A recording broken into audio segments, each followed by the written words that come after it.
The sun beat down mercilessly on the scorched hills of Sicily. A column of German prisoners of war trudged along a battered country road, kicking up clouds of white dust. These were the soldiers and officers of the Afrika Korps, the Wehrmacht's elite, who had recently struck terror into the British in the desert. Now, exhausted and clad in faded, dusty uniforms, they marched under the guard of smirking American GIs. Suddenly, a growing rattle was heard up ahead. Something came flying around a bend, bouncing over the ruts. The column of prisoners stopped dead in its tracks. It wasn't a vehicle as they understood it. It lacked the power and solidity of a Hochstaff car and the low-slung functionality of a Kübelwagen. This was something small and stubby, with a vertical grille that looked like a snarl and tiny wheels.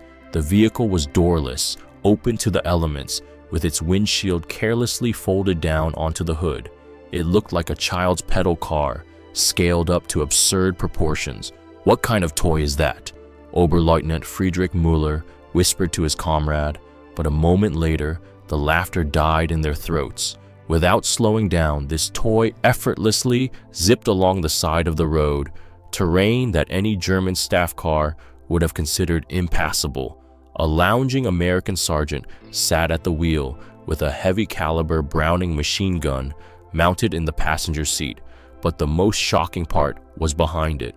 On a short cable, the absurd little vehicle was pulling a full-size 57mm anti-tank gun, a weapon weighing over a ton.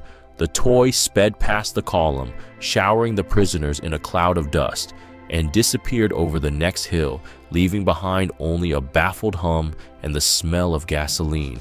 Müller was silent. An engineer by training, he tried to process what he had just seen. A small, light vehicle pulling an artillery piece through mud and across rough terrain. It broke all the rules of physics and mechanics. It was impossible, but it was real. At that moment, on that dusty Sicilian road, Friedrich Müller felt for the first time what hundreds of thousands of his countrymen would later experience: a mix of bewilderment, admiration, and a deep, hopeless envy. He didn't know yet that this toy was called the Willys MB. He didn't know it was destined to become one of the great symbols of the war, but he already understood that they were fighting an army with technology they could only dream of, and that this war would be lost, not just on the battlefield, but in the minds of the engineers. A German military vehicle, like a German soldier, was expected to be aesthetic, durable, and highly functional. There were no frills and no pursuit of comfort, only pure, cold purpose. The perfect embodiment of this philosophy was the Volkswagen Typ 82, better known by its nickname, the Kübelwagen. Its story is inextricably linked to Hitler's dream of a people's car, Volkswagen, that would sit in the garage of every German family. The brilliant designer Ferdinand Porsche created a simple, cheap, and reliable car that would later become known to the world as the Beetle. But the war intervened. Instead of becoming a symbol of peacetime, the Volkswagen became the father of the Wehrmacht's most common light vehicle. In January 1938, the Army's Ordnance Department commissioned Porsche to create a light military vehicle based on the civilian model. Thus, the Typ 82 was born. Its nickname, Kübelwagen, is often incorrectly translated as tub or bucket because of its angular body.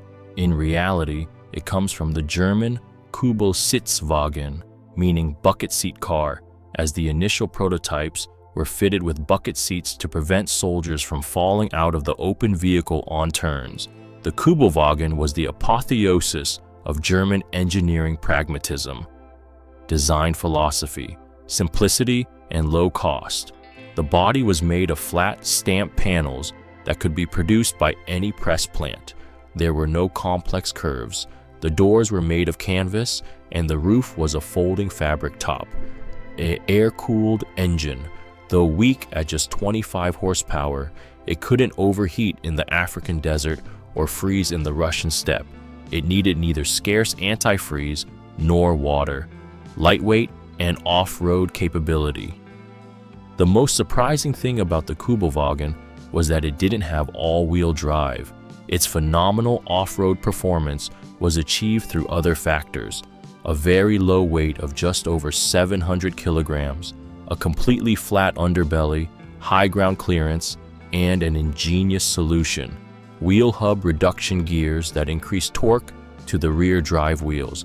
It didn't break through rough terrain like a tank. Instead, it would almost swim over it, gliding across mud and snow on its flat belly. It was the ideal vehicle for the Blitzkrieg. Light, economical, and easy to repair, it could follow the advancing infantry across the roads of Europe. Soldiers valued its reliability and unpretentiousness, giving it respectful nicknames like the German Camel.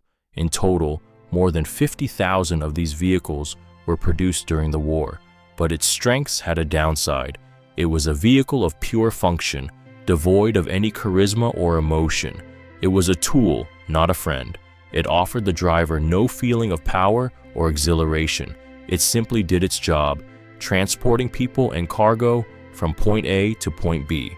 That is why, when a German soldier, raised on this philosophy of ascetic functionality, first saw the American Jeep, a small, bold, powerful, and incredibly capable vehicle that was also a joy to drive, his world was turned upside down.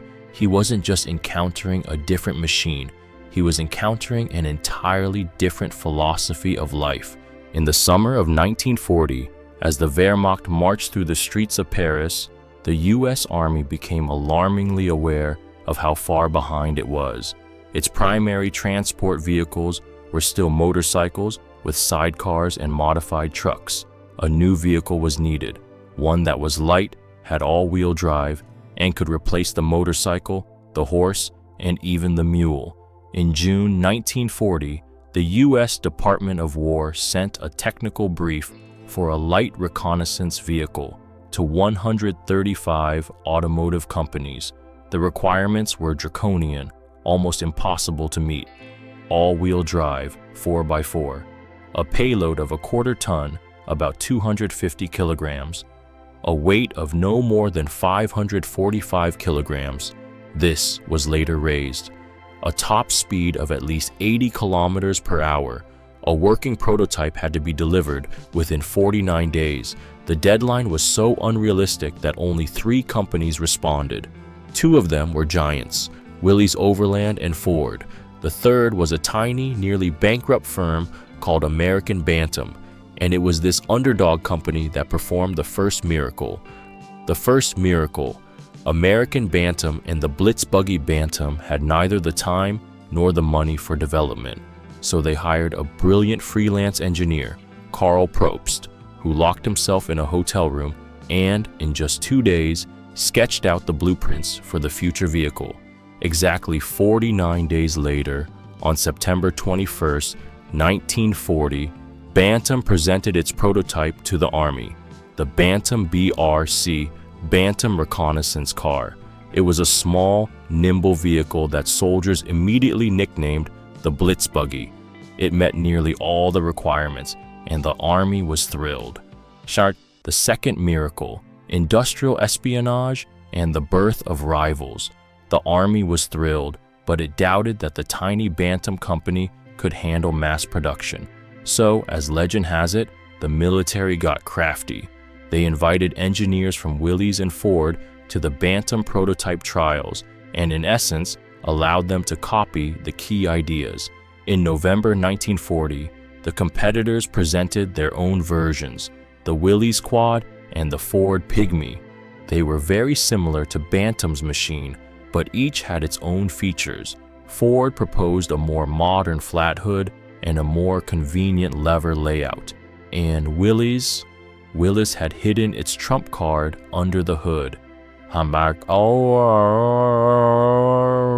The third miracle, the Go Devil engine and the final choice. The Willys engineers took a risk. Instead of designing a new lightweight engine, they squeezed their powerful, heavy 60 horsepower Go Devil engine from a civilian model into the small vehicle. This made the prototype exceed the weight limit. and it had to be lightened by literally sawing off excess pieces of metal. In the summer of 1941, after testing all three vehicles, the Army delivered its verdict. Even though Bantam was first and Ford was the most technologically advanced, the Willys MB military Model A was declared the winner. The deciding factor was its engine. The Go Devil was so much more powerful than its competitors that the military forgave Willys for the extra weight and higher price. The birth of the Willys MB. The Army made a Solomonic decision.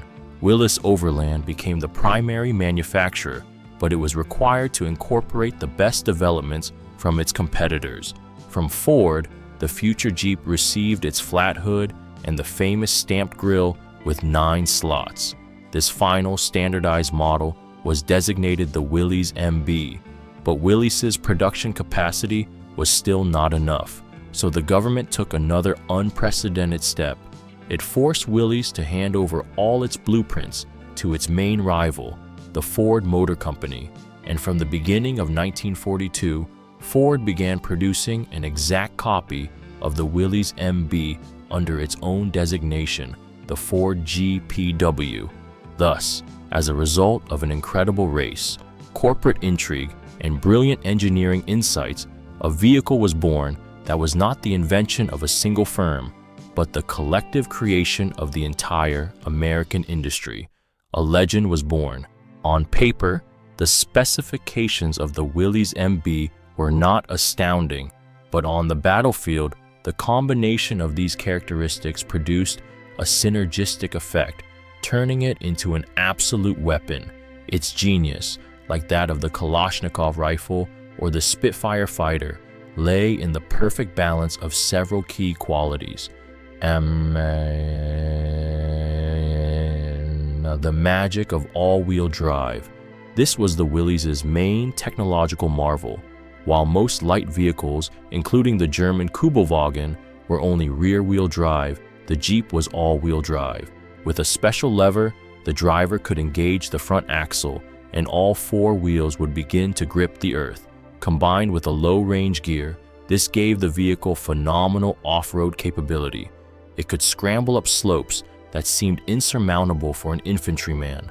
It could ford streams up to 1.5 meters deep, almost disappearing under the water up to its windshield. It could crawl through thick mud on rain-soaked European roads or through the virgin snow of the Russian steppes. For soldiers accustomed to vehicles getting stuck in any serious off-road conditions, the Willys' capabilities seemed like pure magic. While power and dynamics. The Go Devil under the hood. At the heart of the Willys beat the cast-iron, 4-cylinder Willys L134 engine, better known as the Go Devil. With a displacement of 2.2 liters, it produced 60 horsepower, more than twice that of the Kübelwagen. This power, multiplied by its low weight, gave the Jeep incredible dynamics. It launched briskly from a standstill and could accelerate up to 105 kilometers per hour on the highway. The driver of a Willys felt a reserve of power under the gas pedal, a feeling of complete control over the machine. They weren't just driving, they were flying. This provided not only a tactical advantage, but also an intoxicating feeling of exhilaration, completely unknown to the driver of the ascetic and slow-moving Kübel. How versatility, a Swiss Army knife on wheels. The Willys quickly ceased to be just a light reconnaissance car. It became the true Swiss Army knife of the American Army.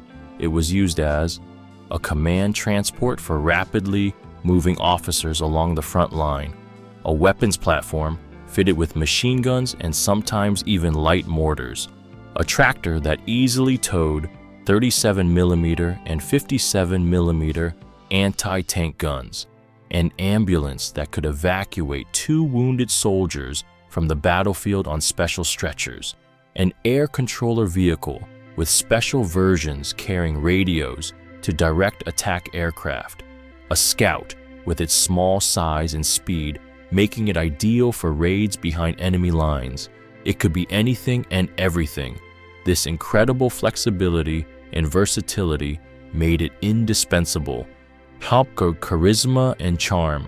Finally, the Willys had something no other military vehicle of its time possessed: charisma.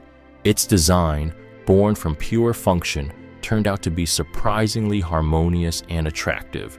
The aggressive yet simple grille, the round headlights, the compact size, and the Spartan interior, all of this created an image not of a soulless machine, but of a scrappy, loyal, and reliable friend. A soldier didn't just drive a Jeep, he loved it. He gave it names, cared for it, and the Jeep paid him back in kind, getting him out of the most hopeless situations. It was this combination of off-road capability, power, versatility, and charm that made the Willys a legend. This wasn't just a successful machine, it was the perfect vehicle for its era, becoming one of the great inanimate heroes of the Second World War. Summer 1944, Alabama, USA. The landscape seemed to be straight out of a Mark Twain novel. Endless cotton fields, hot, humid air, and the lazy current of a river. And in the middle of this idyllic scenery was a camp for German prisoners of war. Thousands of young men who had recently stormed Stalingrad and fought in the deserts of Africa were now whiling away their days in complete safety, thousands of kilometers from the war. Many of them, especially those who were not committed Nazis, were assigned to work on local farms. It was a win-win situation. The farmers got laborers to replace the Americans who had gone to the front, and the prisoners got a chance to swap dull camp life for a semblance of normal work and earn a little money for cigarettes. It was here, on one of these farms, that Hans Müller, a former mechanic from the Grossdeutschland Panzer Division, had his first date. The farmer, a quiet elderly man named Mr. Johnson, pointed to a small, olive-drab vehicle parked by the barn. It was a Willys. Hans and his comrades had seen these vehicles in the camp. The American guards would zip around in them at alarming speeds, and the Germans, accustomed to their sturdy, heavy machines, had nicknamed them bouncing fleas. Translate, spring floa. Mr. Johnson gestured for Hans to get behind the wheel. Hans froze. He, a prisoner, was supposed to drive the victor's car? It seemed unthinkable, but the American was insistent. With a sense of trepidation, as if climbing into the cockpit of a fighter plane, Hans scrambled onto the hard canvas seat. His first impression was one of tightness and simplicity. There was no trim, just bare metal. All the instruments, the speedometer, temperature, and fuel gauges were grouped into a single cluster in the center. Nothing superfluous, but at the same time, everything was within reach, intuitively understandable. Mr. Johnson showed him how to start the engine. Hans turned the key.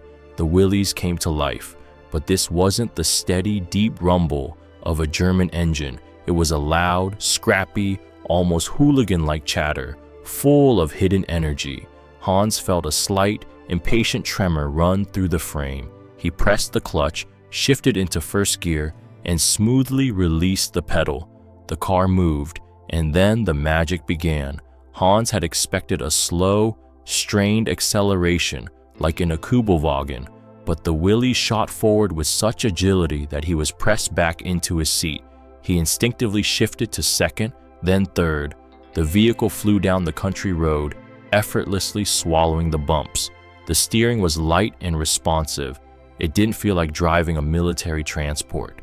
It felt like handling a sports car. "Try over there," Mr. Johnson said, waving his hand toward a field that was waterlogged after a recent rain. Hans shook his head in doubt. Even a tractor would get stuck there. But the farmer insisted. Hans turned off the road, shifted into all-wheel drive and low gear as he'd been shown, and pointed the vehicle into the mud. And the Willys crawled. Its wheels churned, throwing clumps of mud, but it pushed forward stubbornly, like an ant. Hans didn't feel the engine struggling against the terrain. Instead, he felt the confident, coordinated work of all four wheels as they bit into the earth and pulled the light body forward. When he reached dry ground, he stopped and shut off the engine. For a few seconds, he sat in silence, gripping the steering wheel. Then he looked at his comrades standing by the barn. In their eyes, he saw the same thing he felt himself, a childlike, pure delight mixed with a bitter realization. In that moment, they understood. The Americans didn't just fight with effective machines. They fought with machines that brought joy, that turned hard work into an engaging game. Their technology was not only functional, but it was also fun, and in that lay its unbeatable power. This was the technology of a free people, made for a free people, and there was no resisting it. In the summer of 1942, as the gigantic battle for Stalingrad was unfolding in the south, the first ships carrying American Lend-Lease aid began to arrive in the northern ports of Murmansk and Arkhangelsk. Among the tanks, aircraft, and canned stew, thousands of small, angular, olive-drab vehicles rolled onto Soviet soil. This was the Willys MB. For the Soviet soldier, accustomed to harsh, unpretentious, but sometimes crude domestic equipment, the Willys was a true revelation. Here on the Eastern Front, it wasn't compared to the elegant Horch staff cars or the German Kübelwagen. It was compared to its domestic counterpart, the GAZ-67, nicknamed the Kozlik, or Little Goat, by the troops for its bounciness.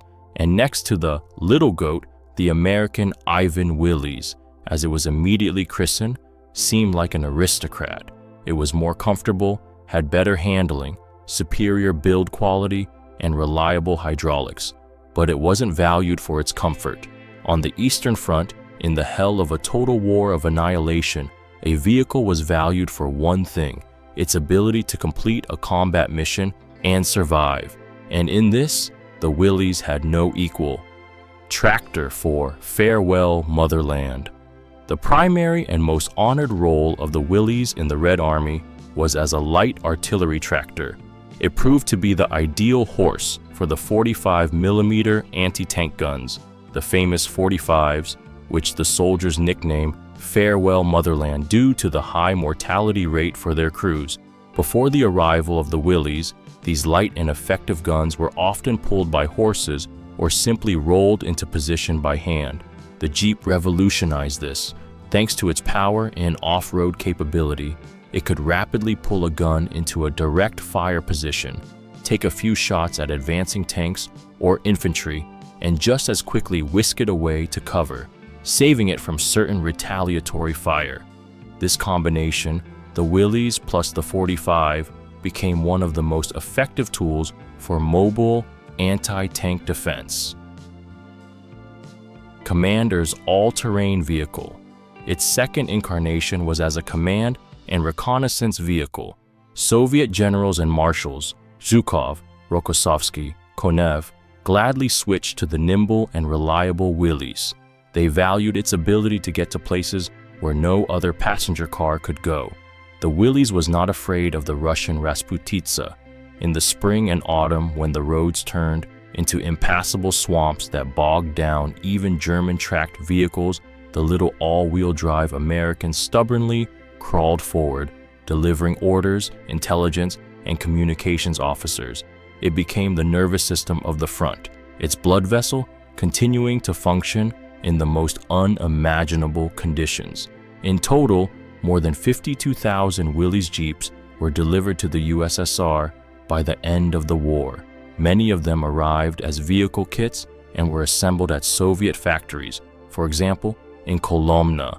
For the Soviet soldier, the Willys was not a symbol of luxury or a distant, incomprehensible world. It became a combat comrade, a reliable, dependable machine that started in any frost, drove through any mud, and saved lives. It was a tangible, material embodiment of Allied aid, proof that they were not alone in this terrible war. And this American toy, having been tested by Russian off-road conditions and the fire of the Eastern Front, rightfully became one of the symbols of the shared victory. As soon as the Willys MB appeared at the front, it instantly became a celebrity. Soldiers loved it, generals posed for pictures with it, and enemies watched it pass with a mixture of envy and respect. But with its popularity came a question: What was this miracle car actually called? The official designation, Willys Overland, a Model MB, was too long and boring for such a charismatic hero. And so, as soldiers always do, they came up with their own name for it. It was short, punchy, and memorable, Jeep. But where did it come from? The origin of this word is one of the great mysteries of automotive history, and there are several theories, each of which sounds plausible. Version 1. The official but boring theory, GP. The most common and logical version states that Jeep is simply a slurred pronunciation of the Army abbreviation GP. In the military's classification system, the vehicle was listed as a general-purpose vehicle. Soldiers, not bothering with the full name, shortened it to the two letters, GP, which in English is pronounced GP, and from GP to Jeep is just a small step. Version 2. The corporate and confusing theory, GPW. This version is similar to the first, but with a different meaning. When Ford began producing its copy of the Willys, it gave it the index Ford GPW. But here, the abbreviation stood for something completely different. G stood for government, a government contract. P was Ford's internal code for a vehicle with an 80-inch wheelbase. SWAM stood for Willys, as the vehicle was produced according to that firm's blueprints. It's possible that this combination of letters, GPW, which could also be pronounced GPW, was eventually shortened to the simple Jeep. Version 3. The fairy tale cartoon theory, Eugene the Jeep. The most romantic and charming version has nothing to do with the Army at all. In the 1930s, the Popeye the Sailor comic strip and cartoons were incredibly popular in America, and in 1936, a new character appeared in the cartoon, a funny little animal named Eugene the Jeep. This Jeep was small and nimble, could walk through walls, and could appear in the most unexpected places. He ate orchids and could solve any problem. When soldiers at the front saw a small, nimble vehicle that could go anywhere and solve any transportation problem, the analogy was obvious. They simply named it after their beloved childhood character. So which of these versions is true? Probably a little bit of all of them. The word Jeep had appeared in Army slang before to refer to any new, unproven piece of equipment. But it was the Willys MB that made this nickname its own. It stuck to the vehicle as stubbornly as mud stuck to its wheels. In February 1943, the Willys Overland Company, realizing what a treasure it had on its hands, officially registered the trademark Jeep. And so, a nickname born in the soldiers' trenches became the name of one of the most famous automotive brands in the world. Vehicles can't talk, but they can tell stories. And the story the Willys MB told was devastating to the morale of the Third Reich. American propaganda, whether intuitively or consciously, made the Jeep one of its main heroes, and its image struck the enemy from several directions. A demonstration of technological superiority. Every time a German soldier saw a Jeep easily cross a swamp that bogged down his own trucks, or pull a cannon that his comrades had to haul by hand, it was a powerful blow to his self-esteem. It was a clear, undeniable demonstration that the enemy possessed technologies that surpassed his own. For decades, German propaganda had hammered on about the genius of German engineers and the superiority of the Aryan race. And then along came a little car created by the inferior American Jewish civilization that shattered this myth to pieces. This caused cognitive dissonance, sowed doubt, and undermined faith in victory. If they couldn't create a vehicle this simple and effective, how were they going to win the war? How a symbol of abundance and casual power. In photographs and newsreels, the Jeep always looked like part of some other non-military life. Generals Eisenhower and Patton sat smiling at its wheel, Movie stars visiting the front to boost morale had picnics on its hood. The soldiers themselves zipped around in them as if they were sports cars, holding impromptu races. This image of a casual attitude toward the war was completely alien to the Germans, who were raised in a cult of total strain and heroism, and therefore it was particularly infuriating. It seemed that for the Americans, the war was something like a grand adventure, a safari, for which they had arrived in their amusing little cars. This apparent ease and nonchalance behind which stood an indestructible industrial might was more demoralizing than tank attacks. How? A Cadillac for every soldier. For the civilian population of occupied Europe, the Jeep became the first herald of liberation. Its appearance on the streets of Paris, Rome, or Brussels meant the end of occupation and hunger. The American soldier at the wheel of a Jeep, a cigarette in his mouth, chewing gum, and handing out chocolate bars to children, became an icon. This was the image not just of a soldier, but of a wealthy, generous, and self-confident person from another, better world. For many Europeans, especially women, the Jeep became a symbol of the American dream on wheels, something like a personal Cadillac that brought them not only freedom, but also the hope of a prosperous and beautiful life. Thus, the Willys MB became a weapon that struck 3 targets at once. It demoralized the enemy soldier by demonstrating his technological inferiority. It inspired its own soldiers, giving them a sense of superiority and confidence. It charmed the civilian population, creating an image of America as a rich and generous liberator. And in this propaganda war, the small, scrappy vehicle won one of the most convincing victories. History knows few examples of a purely utilitarian object, created for war, becoming an object of universal love and almost cult-like worship. The Jeep became just such a phenomenon. It wasn't just a machine, it became a friend, a talisman, and a symbol for an entire generation. The reason for this incredible popularity lay in its unique character. The charm of imperfection. The Jeep was not a perfect vehicle. It was cramped, bumpy, and noisy. Its canvas top leaked in the rain, and it was unbearably cold in the winter. But it was precisely these flaws that made it human. It wasn't a polished, soulless machine.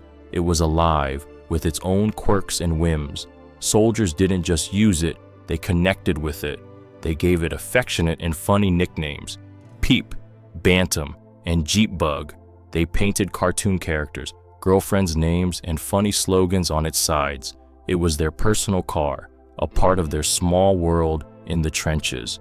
It humanized the war, making it a little less terrifying. How? Soldier ingenuity. The Willys' simple design opened up a vast field for soldier ingenuity. There was almost nothing they didn't do with it. They welded special steel teeth to the bumper to cut through wire traps set by the Germans. They installed extra armor for protection against mines.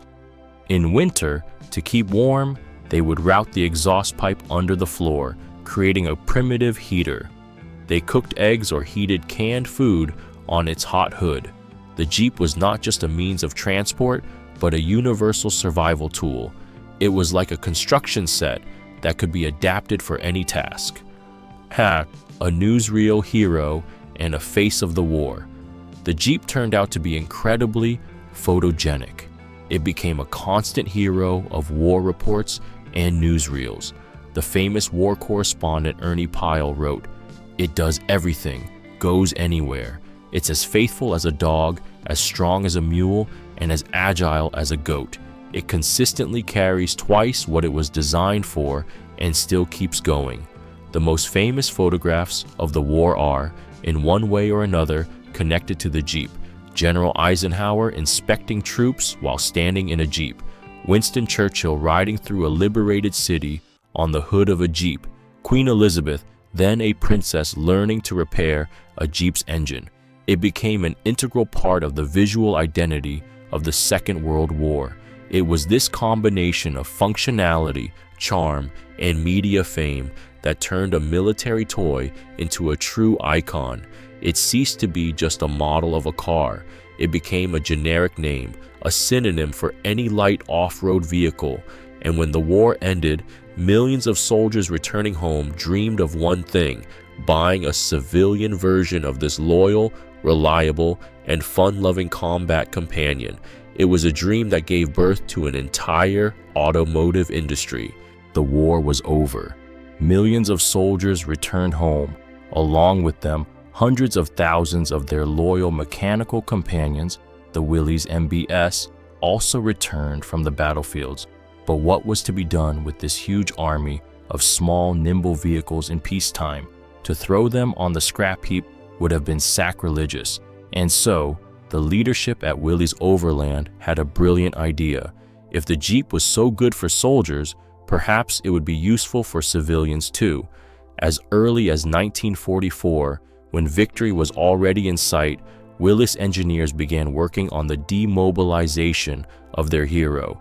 The prototype was given the Index CJ1 civilian Jeep. This was followed by a test batch of 45 vehicles called the CJ2 Agri-Jeep, which were distributed to farmers for trials. Finally, on July 17, 1945, just 2 months after the victory in Europe, the first mass-produced civilian off-road vehicle in history rolled off the assembly line, the Willys Overland CJ2A. Externally, it was very similar to its military ancestor, but there were differences. Larger civilian-style headlights with chrome trim, a tailgate which caused the spare tire to be moved to the right side, a different radiator grille. Instead of 9 slots, there were now 7. This design became the trademark of all future Jeeps. More comfortable seats, improved suspension, and a new, more civilian transmission. Willys promoted its new product with slogans like "the powerhouse on wheels" and "as a universal farm workhorse." The vehicle was equipped with a power takeoff mechanism to which various agricultural implements could be attached: plows, mowers, and pumps. It was intended that the Jeep would replace the tractor, the truck, and the passenger car for American farmers. The idea was incredibly successful. Soldiers returning from the front were happy to buy the familiar and beloved vehicle. Farmers appreciated its versatility and off-road capability. The Jeep became indispensable for geologists, construction workers, foresters, anyone who needed to get to the most remote corners of the country. Thus, the Willys MB, born as a weapon, became a tool of creation. It didn't just create a new class of vehicle, the off-road vehicle, which is one of the most popular in the world today. It changed the very concept of the automobile. It proved that a car could be not just a means of transportation on asphalt, but a key to freedom, adventure, and the conquest of the wild. And today, looking at any modern SUV, whether it's a Jeep Wrangler, a Toyota Land Cruiser, or a Land Rover Defender, we must remember that in their DNA flows the blood of that same small, scrappy, and incredibly charming soldier on wheels that once captured the imagination of German prisoners on the dusty roads of Sicily. The toy that became an icon did not die. It simply changed into civilian clothes. Thank you for watching to the end. If you liked it, please give it a like, subscribe, and don't forget to hit the bell so you don't miss new videos. There are more amazing stories to come. Take care of yourselves and your loved ones.